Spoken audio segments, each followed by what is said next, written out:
네, 여러분 안녕하세요. 오늘 영상 제목은 공포의 삼각파도 플러스 알파라고 지어봤습니다.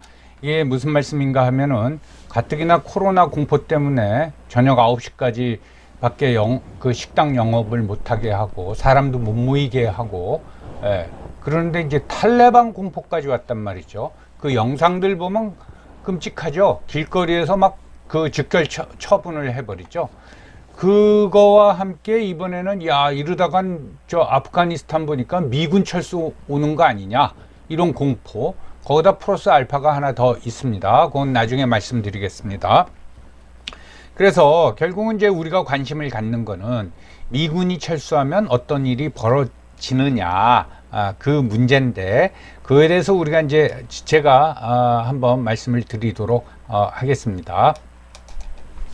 먼저 여러분들이 다 아시겠지만은 이번 아프가니스탄 사태를 잠깐 이제 살펴보면은, 야, 병력을 철수하기로는 오래전에 결정이 됐던 겁니다. 그 시기가 이제 좀 이렇게 바뀌고 그런 적은 있지만은, 이렇게 갑자기 철수하면 어떡하냐, 야반 도주하듯이 가면 어떡하냐, 그래서 이런 혼란이 벌어진 거 아니냐, 무책임하다. 그거에 대해서는 뭐 충분히 문제 제기를 할 수 있다고 생각하지만은, 병력 철수는 뭐 미리 알려주고 하는 게 아니라 갑자기 하는 거죠. 공격도 갑자기 하듯이, 무슨 뭐 휴전협정 과정을 겪어서 휴전을 딱 결정하고 그 다음에 이제 철수하는 게 아니면은, 그렇게 이제 갑자기 이제 철수를 하는 겁니다. 이걸 보고 이제 1975년도 당시 월남 폐망의 악몽이 살아나는 거죠. 요즘 젊은 분들은 모르겠지만은 한 50대 이상만 되더라도 진짜 끔찍했죠. 예, 사람들이 탈출하느라고. 그 다음에 완전히 적화가 된 후에는 또 어떤 감옥에 갇힐까봐, 수용소로 끌려갈까봐 보트 피플이라고 나타나지 않았습니까? 그러니까 배 타고 무조건 망망대해로 나가는 거죠. 그래서 빠져 죽은 사람들도 많고, 우리나라도 일부 받아들였습니다. 그래서 부산에 수용소를 설치하고 월남에서 보트 피플을 받아들였죠. 그래서 이런 경험이 있으니까, 그 다음에 또 하나 뭐가 있었냐면은 1975년에 5월이죠. 5월에 월남이 패망하고 나서 지금 베트남 입장서 봐서는 베트남이 통일되고 나서 되자마자 결국은 김일성이 저 중국으로 날아가서 모택동을 만났죠. 그걸 보면서 와, 이제는 다음은 한반도 차례로구나. 김일성이가 이제 또 남침을 하려고 가서 모택동한테 지원을 요청했겠구나. 뭐 그렇게 해석될 수밖에 없죠. 그러니까 더 공포스러웠습니다. 그런 공포가 그 45년이 지나고 다시 살아났다 이겁니다. 뭐 그건 그렇고, 그거하고 관련해서 또 미군 철수하고 무슨 일이 있냐면은, 월남전에 한국군이 참전을 하죠. 근데 그때 1960년대 초니까 우리 진짜 못 살 때였습니다. 그러니까 이제 그때 박정희 대통령인데, 박 대통령이 뭐라 그랬냐면은, 무슨 소리냐, 우리나라 지키기도 힘든데 무슨 그 전투부대를 보내달라고 그러느냐. 그랬을 적에 미국이 최후의 카드로 꺼낸 게 뭔가 하면, 한국군 안 가면은 한반도에 있는, 즉 남한에 주둔하고 있는 미군을 보내겠다 라고 하니까 할 수 없이 이제 한국군 월남 파병에 관한 협상이 한미 사이에서 일어나고, 우리 2개 전투사단, 1개 전투여단을 보냅니다. 그 대신 그 국군 현대화를 시켜달라라는 걸 이제 받아내고 했죠. 결국은 아프가니스탄하고 월남의 그 공통점을 보면은 정부의 무능입니다.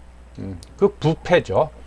그리고 의지가 없어요. 엘리트 스스로가 의지가 없고 부패하고, 그러니까 뭐 국민들도 대항할 생각을 안 하죠. 그래서 결국은 무너지고 말았습니다. 그 의지가 없는 거는 뭐 요번 사태에서 나타나지만, 대통령부터 도망가지 않습니까? 금하고 돈 가지고. 자, 2001년 10월에 테러와의 전쟁을 선포하면서 부시 대통령이, 그러면서 아프가니스탄 전쟁이 일어났는데, 맨 처음엔 그렇게 병력이 많이 들어가지 않았습니다.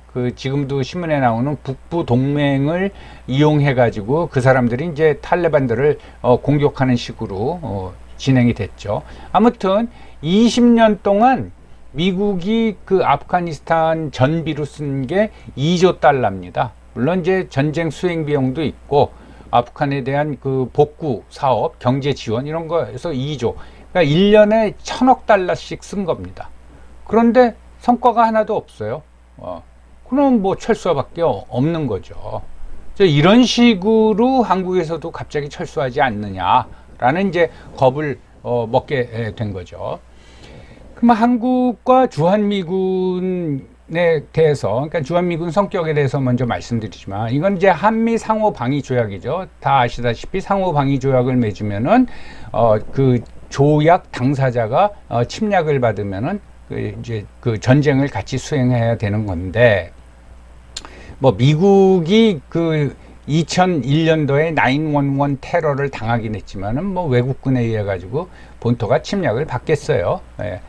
그러니까 결국은 한미 상호 방위 조약은 미국이 우리나라를 방어해 주겠다, 그런 조약이라고 그 조약의 성격이 강하다고 보면 되는데, 사실은 냉전이 끝나고 1990년대 이후 되면은 그 전도 마찬가지였지만은 전쟁 억지, 이 군사학에서는 억제라는 말 말고 그 디티어런스를 억지라고 번역해서 씁니다. 전쟁 억지 기능이 더 강하다고 봐야죠. 이 얘기는 뭔가 하면 북한도 남침 못하게 하지만은 남한도 믿을 수 없으니까 너희 북한보다 국력이 강해졌다고 너도 밀고 올라가지 마. 이제 그런 성격이 있고, 중국에 대해서도 한반도 넘보지 마. 우리 여기 지상군이 있어. 그런 성격이 강하다고 하겠습니다. 그리고 병력 수도 굉장히 줄었어요. 옛날엔 2개 전투사단이었는데 지금은 이제 1개 전투사단만 있죠. 28,000명이라고 흔히 그러는데 이것도 정확히 모릅니다. 그러니까 소위 말해서 전략 기동군이라고 해가지고 들어갔다 나갔다 들어갔다 나갔다 해서 들어왔는지 나갔는지 모르죠. 우리한테 통보도 안 해주고, 그러니까 어떤 때는 3만 명 넘을 때가 있고 어떤 때는 뭐 25,000명 이하일 때도 있고 정확히 모릅니다. 전략 기동군으로 옛날처럼 성격이 틀리다. 그러니까 하나의 기지를 가지고 있는 거죠. 그리고 그 2사단은 아시다시피 그 미 육군 중에서 가장 전력이 강하고 규모가 큰 사단입니다. 웃기는 게 사단이면 사단이고 여단이면 여단 아닙니까? 근데 2사단은 그 밑에 여단을 가지고 있잖아요. 이런 이제 주한 미군의 성격이 변했다라는 걸 우리가 좀 이해해야 될 것 같습니다. 그러면 우리의 이제 관심은 주한 미군이 철수하냐, 그 문제 아니겠습니까? 그거는 들어올 쪽에는 뭐 양국에 합의해 가지고 들어올지만은 나갈 때는 나가면 됩니다. 우리가 붙잡을 수도 없는 거고, 그거하고 관련해서 현재 상황을 우리가 좀 살펴보면은 동맹에 대해서 이제 우리가 생각을 해봐야 됩니다. 로마 시대 이후로 동맹은 꼭 필요합니다. 그럼 미국도 마찬가지고요. 동맹, 그러니까 친구죠, 친구. 그러니까 이렇게 사회생활을 하면서 우호 세력이 있어야 되지 않습니까? 그걸 정식으로 조약을 맺었다, 국가끼리. 그러면 이제 동맹이 되는 건데, 동맹은 좀 필요합니다. 반드시 필요하다고 생각합니다. 그런데 그러면 이제 친한 친구 사이를 맺었으면 그걸 관리를 잘 해줘야 되죠. 근데 최근 20년 동안 우리가 그 관리를 잘했느냐, 그에 대해서 우리가 한번 생각해 봐야 된다는 거죠. 자, 평택 기지 이전 문제도 얼마나 반대를 했어요. 그 기지 예정 부지 안에 들어가 가지고 막 우리나라 초병들 두들겨 패고 그러지 않았습니까? 그랬죠. 그러니까 반대를 했죠. 그다음에 이제 방위비 분담 문제입니다. 이거 뭐 이게 그 우리나라 이 국군 장병 한 명을 유지하는데 1년에 한 8천만 원 들어요. 그러면은 간단히 해가지고 28,000명의 미군, 그 다음에 2사단의 그 전력이 빠져나갔을 적에 우리가 그걸 메꾸려고 그러면은 지금 방위비 분담보다는 훨씬 더 많이 들어간단 말이죠. 그 다음에 미국도 나토 국가에 대해서 너희들도 국방비 늘려라. 왜 미국한테 전부 다 뒤집어 씌우려고 그러냐 해서 이제 늘리고 있지 않습니까? 사실 이건 끈값이에요. 근데 이거 가지고 계속 딴지를 거는 거예요. 액수 얼마 되지도 않고. 얼마나 짜증이 나겠습니까? 한미 합동훈련 안 하죠. 한다 그랬다가 안 한다 그랬다가 축소해서 한다 그랬다가. 이건 뭐 또 놀리는 겁니까? 여러분 깐죽대는 게 제일 싫잖아요. 예스면 예스고 노면 노지. 그러죠. 그다음에 사드 배치 문제 가지고 뭐 저기 뭐 성주에다가 했는데 또 서울서 몰려가고 주민들 선동해 가지고 그거 방해하고 그거 짜증나는 일이에요. 친구 사이에서 그러면 짜증나지 않습니까? 그다음에 소파 문제도 그렇죠. 예. 그래서 이런 여러 가지로 했을 적에 우리가 미국의 자존심을 굉장히 건드려 놓은 건 사실이에요. 짜증난단 말이죠. 예. 그랬을 경우에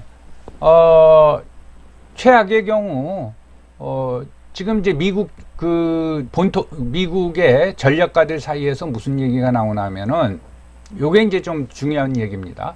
자, 구태여 지상군을 한반도에 둘 필요가 있느냐? 예. 둘 필요가 없다. 그리고 심지어 뭘 걱정하냐면 유사시에 주한미군이 인질이 될 수가 있다. 여러분들 평택 기지에 다 모아놨어요.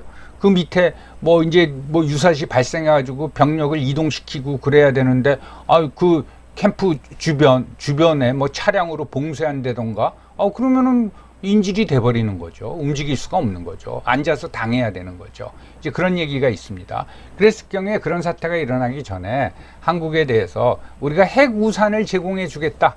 그 대신 지상군을 빼겠다라고 얼마든지 할 수 있다라는 겁니다.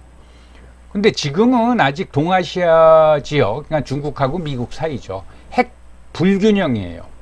그러니까 거기서는 ICBM이 중요한 게 아니라 중거리 그 핵탄두 미사일 배치가 중국은 굉장히 많이 가지고 있어요. 그래서 대만, 뭐 필리핀, 일본, 한국 다 공격할 수가 있는데 미국은 그게 배치돼 있지 않습니까? 안 돼 있습니다. 그래서 지금 이제 미국이 그걸 배치하려고 그러거든요. 그 후보자가 어디겠어요? 한국이 제일 좋죠. 중국하고 제일 가까우니까. 그 다음에 일본, 필리핀, 뭐 호주에다 배치하는 건 분명하고 그렇게 돼 있고, 요즘 뭐 양안 관계, 즉 중국과 대만 관계가 굉장히 안 좋으니까 뭐 대만도 생각해 볼 수가 있습니다. 그래서 그 배치가 끝나면은 동아시아의 중국과 미국 사이에서 핵 균형이 일어나는 겁니다. 그게 일어나면은 지상군을 꼭 한반도에 데리고 있어야 돼. 30분이면 우리가 중국 때릴 수 있는데, 그랬을 적엔 뭐 주한 미군에 대해서 한번 생각할 필요가 있죠. 그래서 다시 말씀드리지만은 뭐 한반도의 전략적 가치가 크기 때문에 미국을 안 뺄 것이다. 그거는 모릅니다. 그 전략적 가치를 지키는데 꼭 지상군이 필요하냐 안 필요하느냐, 그건 미국이 결정하는 거란 말이죠. 그래서 중요한 거는 동아시아의 핵 균형이 일어났을 적에 미국이 어떤 생각을 갖느냐, 그게 굉장히 중요합니다. 그런데 여기서 이제 하나 더 말씀을 드려야 될 게, 미군이 철수하면 무슨 일이 벌어지느냐? 그러면 이제 많이들 얘기하죠. 특히 이제 미군 주둔 또는 미군 철수 주장하는 사람들에 대해서 이제 반론을 제기할 적에 우리가 정보 수집 능력이 떨어진다. 그러니까 이제 정보전 거기서 우리가 떨어진다. 그러는데 뭐 그 말은 맞습니다. 현재로는. 그런데 그것도 걱정할 필요 없어요. 우리가 군사위성 쏘아 올리면 됩니다. 그래서 우리가 정보 직접 수집해서 가져오면 돼요.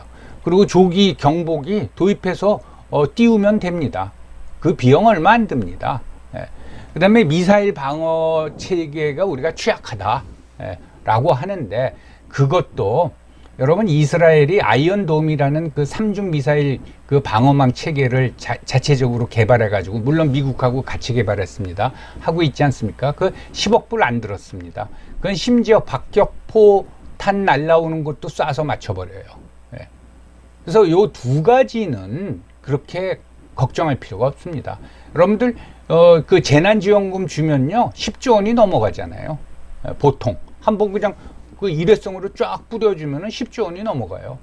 요거 정보 수집 능력 강화하거나 미사일 방어 체제 그 설치하는데 한 10억 불씩이면은 충분합니다. 그래서 이거는 핑계고, 이런 핑계를 누가 많이 대냐 하면은 군대가 많이 됩니다. 근데 아직도 우리가 불리하다. 그래야지 국방비를 더 받아낼 수가 있으니까 그것도 큰 문제예요 지금. 그 다음에 북한의 남침 가능성, 미군이 없으니까 여러분 우리나라하고 북한하고 국력이 40배 차이가 납니다. 그러니까 적어도 우리가 정신만 똑바로 차리면은 막을 수는 있다라는 거예요. 여러분들 그 재래식 전력은요, 이건 상대가 안 돼요. 뭐 국방백서 발표하는 거 보면은 거기 뭐 비행기가 몇 대고 무슨 탱크가 몇 대고 수적 우위가 떨어진다. 거기 탱크 10km 이상을 기동을 못 합니다. 기름도 없어서 훈련도 못 해요. 우리 K1 탱크하고 수출하는 K1 탱크하고 상대가 안 됩니다.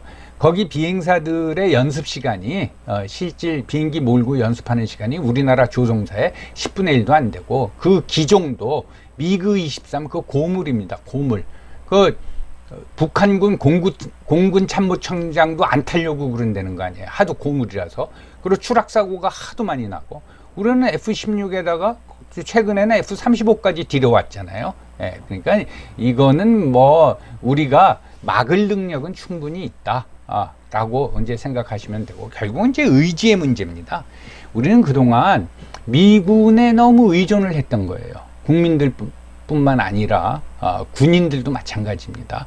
여러분 연평도 포격 사건 일어났죠. 예, 이제 2시 34분경에 이제 쏘기 시작해가지고 북한군이 170여 발을 쐈는데 우리가 반격을 47분 그러니까 2시 47분 13분 후에 하거든요. 이것도 굉장히 빠른 반응이라고 하지만은 이걸 가지고 연평 부대장이 허가를 받아야 될 거 아닙니까? 그때 기다려라 했던 거예요. 기다리는 동안 뭐 했느냐 기다리는 동안 미군한테 물어본 거예요. 반격해야 됩니까? 안 반격해야 됩니까? 포탄이 지금 막 우리 영토에 떨어지는데 군 수뇌부가 미군한테 한미연합사령관한테 물어본 거예요. 그래서 나중에 이게 끝나고 한참 지난 후에 한미연합사에 미국 고위 장성이 한 말이 있습니다. 이놈의 한국군은 이라크 군보다도 못하다. 아니 공격을 받았으면 반격을 해야지 그걸 왜 우리한테 물어보냐. 이게 바로 의지가 없다라는 거예요. 이게 제일 걱정된다라는 거예요. 그것뿐만 아니라 그 포격이 있기 3시간 전에 우리나라 정보사에서 포격 가능성을 탐지를 한 거예요. 그런 사전 대비책을 세워야 될 거 아니에요. 그래서 그 국방부, 청와대 국방부를 비롯한 20여 개 기관에다가 통보를 했는데 묵살을 해버린 거예요. 그리고 3시간 있다가 170발을 두들겨 맞은 겁니다. 이런 의지의 문제가 중요하다는 거죠. 그래서 지금 우리가 생각해야 될 거는 여기 미군이 계속 있던 없던 우리가 의지를 가지고 이걸 어떻게 막느냐 이게 중요하다라는 거죠. 자, 그 다음에 또 하나 미군이 철수하면 무슨 일이 벌어질까요? 그러니까 요 앞에서 설명한 걸 들으면 야 미군이 기분 나빠서 철수할 수도 있다 그런 생각이 드는데 미군이 철수하면 무슨 일이 벌어질까? 당연히 미군이 철수하고 해구산을 제공해 주겠다고 철수하지만 그걸 어떻게 믿습니까? 우리가 핵 공격 받을 것 같은데 미군이 가만히 있으면 우리는 당하잖아요. 결국 어떻게 됩니까? 우리가 핵무장을 추진할 수밖에 없습니다. 그러면 남한 북한이 핵무기를 가지고 있다. 그러면 일본은 뭐예요? 일본도 가져야죠. 네. 그러면 대만은 또 가만히 있습니까? 대만도 갔죠. 결국은 동아시아 6개국이 전부 다 핵무장하는 결과가 온단 말이죠. 어떻게 보면 그게 세력 균형이 일어날 수가 있습니다. 예, 핵무기라는 게 쓰려고 가지고 있는 게 아니라 나 건드리지 말라고 가지고 있잖아요. 핵무기가 없기 때문에 뭐 우리가 얼마나 남한테 의존해야 되고 북한 위협에 벌벌 떨어야 돼요. 그만 가지고 있으면 문제가 해결되는데 예, 그런 사태를 미국은 절대로 원하지 않죠. 네. 여러분 혹시 철수하게 되면 우리는 핵무장으로 가는 겁니다. 미군이 철수하면은 우리가 우리를 믿어야죠. 지금까지 미국 믿었는데 미군이 철수했다. 그럼 우리가 핵무기 갖는 수밖에 없는 거죠. 그러면 도미노 현상이 일어나서 동아시아 6개국이 다 핵 보유 국가가 된다 이거죠. 그러면 동아시아에서 미국의 입지는 굉장히 약화되는 겁니다. 그걸 원하지는 않겠죠. 이제 그런 차원에서 한번 미군 철수 문제를 생각해 볼 수 있고, 아까 타이틀에서 공포의 삼각 파도 그리고 플러스 알파 했는데 이제는 우리 안보 환경을 전혀 그전과는 다른 차원에서 들여다봐야 됩니다.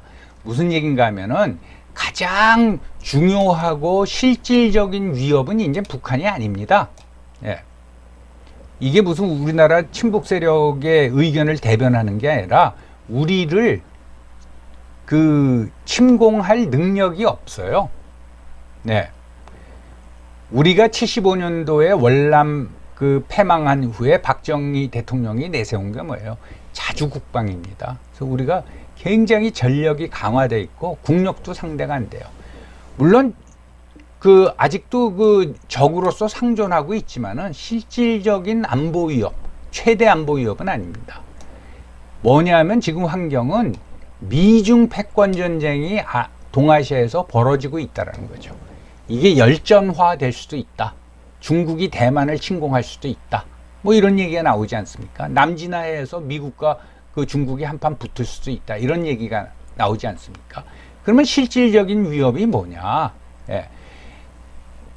한국은 그동안 꼭 지금 정권이 아니라 굉장히 급속히 친중화됐습니다. 1994년도에 우리가 중국하고 수교했나요? 그 이후에 굉장히 친중화됐어요. 그래서 뭐라 그러냐면은 군사적으로는 미국하고 가깝고 경제적으로는 중국하고 가까우면 되지 않느냐라는 바보 같은 얘기들을 많이 합니다. 예, 그건 성립될 수가 없는 거예요. 친중화되고 있어요. 이 과정서 여러분 느껴야 될 거는, 인식해야 될 건, 북한이 가장 두려워하는 게 뭐냐? 그게 한중 밀월입니다. 여러분들 현 정권에다 대고 일부에서는 그 왜 북한에 그렇게 잘해주느냐라고 하면서 그 정권을 친북이라고 비판하지만은 거꾸로 북한은 현 정권에 대다가 대구서는 소대가리였자니 욕만 바가지로 하잖아요. 기분 나쁘면은 뭐 개성공단에 있는 그 남북협력 건물도 아예 폭파시켜 버리겠잖아요. 왜 그런 행태를 보일까요? 한국과 중국이 너무 가까워서 그럽니다. 북한의 뒷배는 중국 아닙니까? 근데 그 남쪽에 남한은 자기네 국력의 40배예요. 둘이 짜고 자기네 어떻게 할까봐 그게 두려운 겁니다. 뭘 어떻게 하느냐? 김정은, 김여정 입장에서 한번 생각해보세요. 야, 저 북한 저 또라이 짓해서 안 되겠네요. 하고 한국하고 중국이 짜고 저거 뭐 다른 사람으로 바꿔버립시다. 그런 위협을 안 느끼겠어요? 제일 두려운 게 거꾸로 한국과 중국 밀월이에요. 그럼 김정은이가 그걸 느낀 거죠. 그래서 어떻게 합니까? 여러분. 그러니까 김정은이가 트럼프랑 친해지려고 했던 거죠. 예.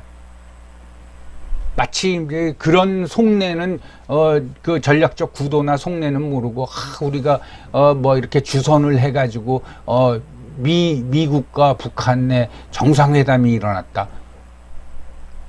김정은이가 미쳤습니까? 예. 야, 한국과 중국이 저렇게 친해서 나 왕따 만들려고 그러는데, 그렇다면 나 미국하고 친해볼까? 미국과 한국이 사이가 벌어지는 것 같은데. 이제 그런 거죠. 가장.